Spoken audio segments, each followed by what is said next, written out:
నమస్తే న్యూస్ 24 తెలుగుకు స్వాగతం. నా పేరు యామిని. ముందుగా వార్తల్లోని ముఖ్యాంశాలు ఇప్పుడు చూద్దాం.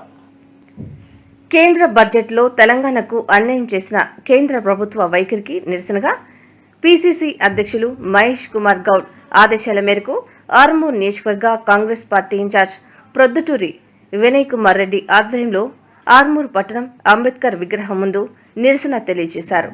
అనంతరం నియోజకవర్గ కాంగ్రెస్ పార్టీ ఇన్ఛార్జ్ వినయ్ కుమార్ రెడ్డి, మాజీ గ్రంథాలయ చైర్మన్ మారా చంద్రమోహన్ మాట్లాడుతూ కేంద్ర బడ్జెట్లో తెలంగాణకు ఒక్క రూపాయి కూడా కేటాయించకుండా బడ్జెట్ ప్రవేశపెట్టారని, తెలంగాణ ప్రాంత బీజేపీ ఎంపీలు తెలంగాణ సమాజం సిగ్గుపడేలా వ్యవహరించిన తీరుపై ఆగ్రహం వ్యక్తం చేశారు.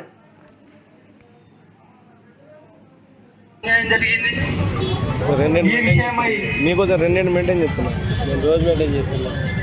మా రాష్ట్ర పార్టీ నాయకత్వం ఇచ్చిన పిలుపు మేరకు ఆర్మూర్ నియోజకవర్గంలోని మా ఇన్ఛార్జ్ వినయ్ రెడ్డి గారి ఆధ్వర్యంలో ఈరోజు నిరసన కార్యక్రమం నిర్వహిస్తున్నాం. ఈ కార్యక్రమానికి మా సీనియర్ నాయకులు మారా చంద్రమోహన్ గారు, యాళ్ళ సారెడ్డి గారు మరియు మంచన శ్రీనివాస్ రెడ్డి గారు, మా మున్సిపల్ మాజీ చైర్మన్లు పవన్ గారు, మా కౌన్సిలర్లు మరియు నాయకులు, కార్యకర్తలు అందరూ కలిసి నిరసన కార్యక్రమాన్ని నిర్వహిస్తూ ఉన్నాం. కేంద్ర ప్రభుత్వం ఏదైతే చెప్తుందో వికసిత భారత్ అని, ఎక్కడ వికసిస్తూ ఉంది భారత్? ముందర కనిపిస్తా ఉన్నది, తలకాయ వికసిస్తుంది, మొన్న పెట్టిపోతుంది. ఇదే నా వికసిత భారత్ అని ప్రశ్నిస్తా ఉన్నాం. మీరు ప్రవేశపెట్టిన బడ్జెట్లో తెలంగాణ రాష్ట్రం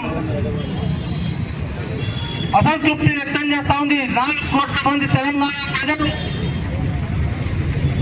మిమ్మల్ని ఎంపీలు, ఎమ్మెల్యేలు గెలిపించింది దేనికోసం?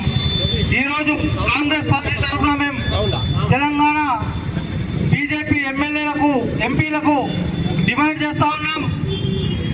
ఈరోజు తెలంగాణకు జరిగిన అన్యాయాన్ని మీరు ప్రశ్నించకపోతే, చేత కాకపోతే రేపే రాజీనామా చేయండి.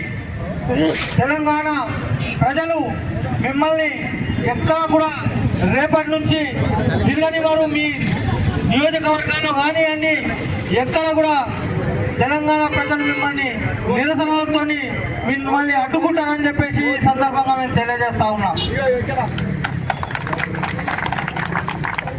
ఇప్పుడు మా సీనియర్ నాయకులు మాట్లాడతారు.